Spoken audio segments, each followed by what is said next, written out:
News में मैं हूं आपके साथ शिवानी। चले रुक करते हैं आज की बड़ी खबरों पर।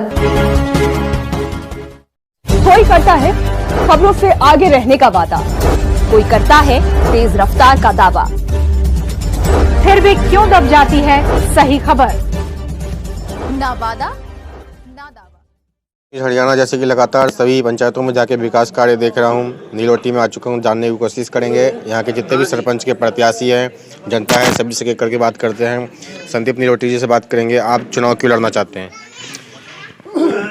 सबसे पहले तो मैं आपके चैनल के माध्यम से सभी दर्शकों को मेरी हाथ जोड़ के राम राम, और पूरे गांव को एक बार फिर मैं हाथ जोड़ के राम राम करना चाहूँगा।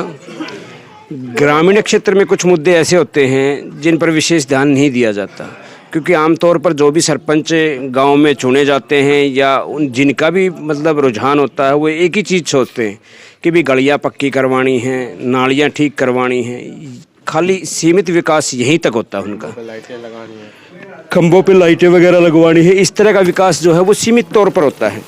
किसी ने आज तक जैसे मान ले पंचायत के अंदर की भी हमें एजुकेशन की व्यवस्था को ठीक करना है, हमारे स्कूल जो सरकारी हैं जिनका जो डर्रा खराब हुआ है उसको ठीक करने के बाबत, या मेडिकलाइजेशन को लेकर, जैसे कि हॉस्पिटलाइजेशन वाली जो बातें हैं, हॉस्पिटलाइजेशन को लेकर भी कोई सरपंच आज तक मुद्दे को लेकर नहीं आया है। जैसे फिर इलेक्ट्रिसिटी का है, आज के दिन इलेक्ट्रिसिटी का सबसे ज़्यादा वर्डन जो है वो आम आदमी पर गिरा हुआ है, क्योंकि मीटर भी बाहर हैं। और ये जो इलेक्ट्रिक मीटर लगाए हुए हैं इनकी कैपेसिटी पुराने मीटरों की एवरेज में ज़्यादा यूनिट निकालने की है। तो हमने पहली प्रायोरिटी ये भी रखी है कि भी हम गांव में 6.5 एकड़ में 4.5 मेगावाट का सोलर प्लांट लगवाएंगे, जो पंचायत की ओर से लगवाया जाएगा, और पूरे गांव के अंदर इलेक्ट्रिसिटी का वितरण उसी के माध्यम से किया जाएगा, ताकि लोगों पर इलेक्ट्रिसिटी का बोझ ना पड़े। और सरकारी स्कूलों का जो पैटर्न है उसको इस तरीके से रूटीन में लाएंगे कि भी जहाँ टीचर की कमी है वहाँ टीचर अवेलेबल करेंगे। और दूसरा जो है, गांव में घर घर जाके पंचायत लोगों को कन्वेंस करेगी कि भी हम आपके बच्चों को खर्चा न लगाकर अच्छी एजुकेशन देने की पूरी कोशिश करेंगे।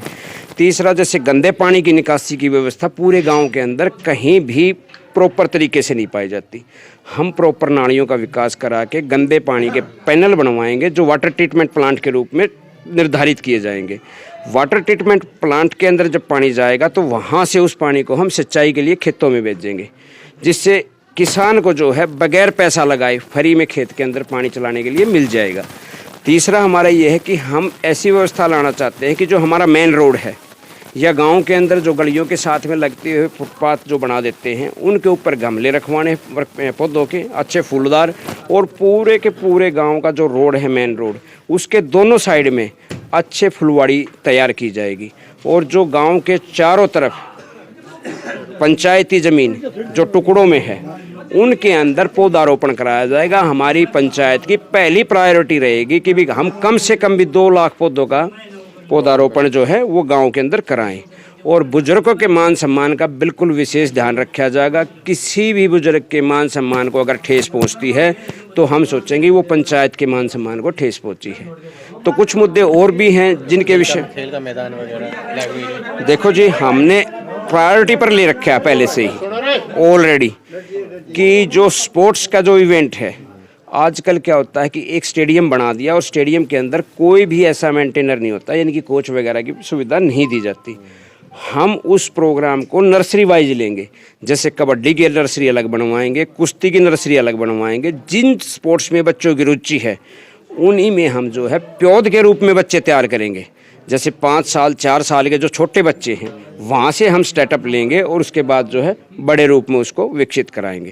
क्योंकि छोटे बच्चे पर अगर हम 3 साल लगातार मेहनत करते हैं, वो तो एजुकेशन का जो उसका मामला है, यानी कि स्कूली जो लेवल होता है, स्कूली लेवल में 3 से 4 साल के अंदर अंदर बच्चा भारत का सरकार में या भारत के अंदर गोल्ड मेडल ले आ सकता है।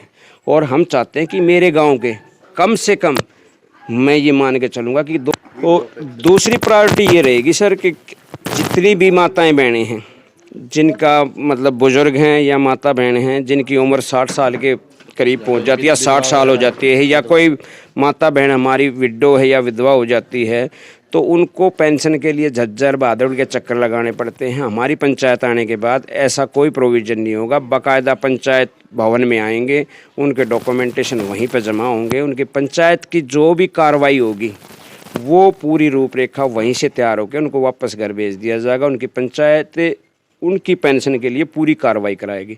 और हमारी पंचायत की जो है एक प्रायोरिटी और रहेगी, मेरे गांव के अंदर हमारी पंचायत आने के बाद जितनी भी बेटियां जन्म लेंगी 5 साल के अंदर, उनकी एफडी पंचायत की तरफ से कराई जाएगी, चाहे वह 1000 रुपये की एक एफडी एक लड़की की कराई जा। 5 साल के दौरान जितनी भी बच्चियां हमारे गांव में पैदा होंगी, यानी कि हमारी बेटियां पैदा होंगी, बेटी बचाओ बेटी पढ़ाओ के आधार पर हम उन बच्चियों को 1-1000 रुपये की, यानी कि जो कैपेसिटी पंचायत की होगी उसी के आधार पर उनकी एफडी उसी दिन करवा देंगे जिस दिन उनका जन्म होगा।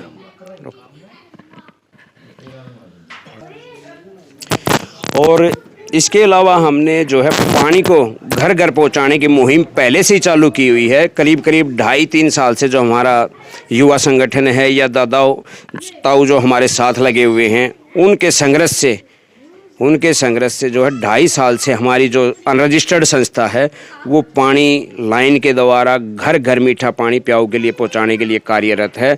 और जैसे ही पंचायत आएगी, पंचायत आने के बाद हम उसको रूटीन में ला देंगे कि भाई हर घर में नल खोलते ही पानी चलेगा। और तीसरा इसके अंदर ये रहेगा कि पूरे गांव के अंदर एजुकेशन से रिलेटेड, जैसे कि हम हिंदुत्व में विश्वास रखने वाले हैं और हिंदू धर्म को बढ़ावा देने के लिए हम हर मुहिम को चलाएंगे, हर कोशिश को करेंगे।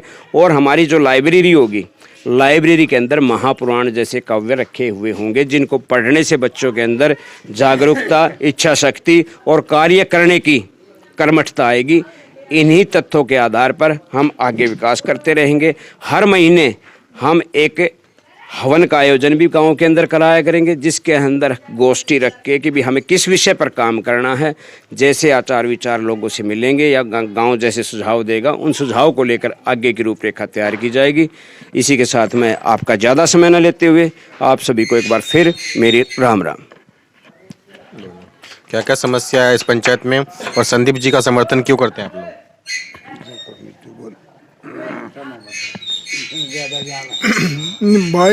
भाई संदीप पिछले 5 साल से सामाजिक तौर पे गांव का काम करता है, हर किसी की मदद करता है,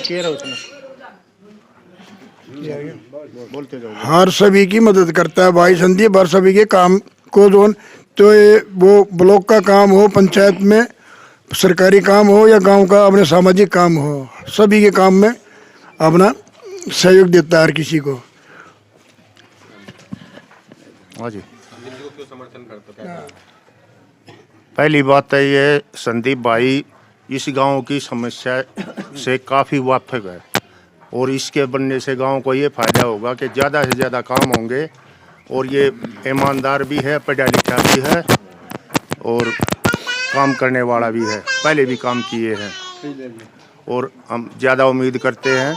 और इस भाई को पूरे गांव का बढ़िया समर्थन है, पूरा गांव चाहता है कि संदीप भाई इस गांव का सरपंच बने। भाई संदीप नीलोठी हमारे गांव की आन बान शान है, क्योंकि हमने अपने बुजुर्गों के संस्कारों से ये प्राप्ति हुई है कि संदीप वाकई ही इस गांव का सरपंच बनने योग्य युवा एक ऐसा उम्मीदवार है कि जिस युवा का चयन पूरे गांव ने बड़े भाव से किया है। तो मैं कोई गांव से अलग नहीं हूँ, ये भी मेरा भाव बनता है कि जब पूरा गांव हमारे बुजुर्गवान हमारी माता शक्ति जब संदीप भाई के साथ है तो मैं भी बड़े भाव से संदीप भाई के साथ हूँ। इसी के साथ जय भारत माता की जय हो।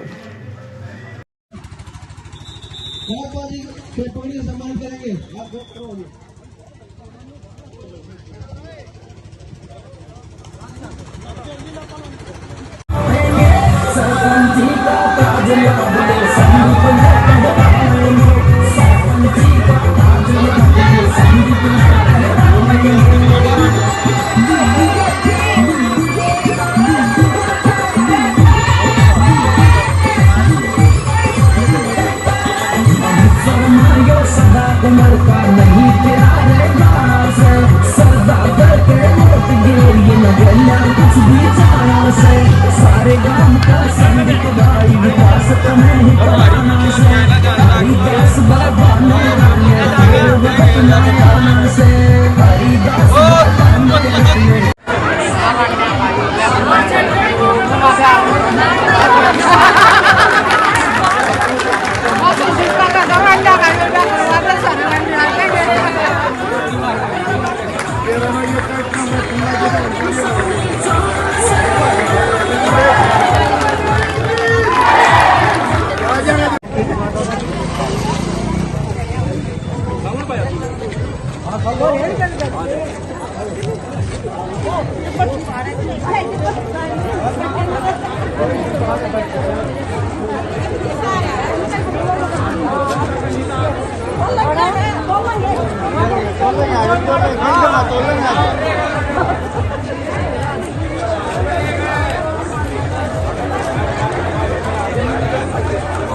शमशेर पहलवान जी, जसवंत पहलवान जी, नीकू,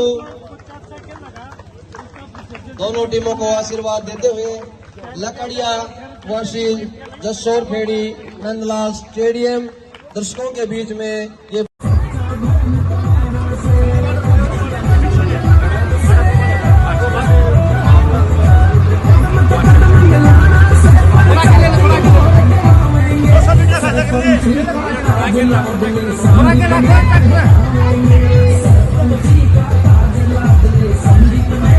में आई है बॉयज एंड गर्ल्स सेक्शन की इतनी खिलाड़ियों में से पूरे झज्जर टीम का चयन होना है। बॉयज एंड गर्ल्स दोनों टीमें बैठो, एक फोटो भाई।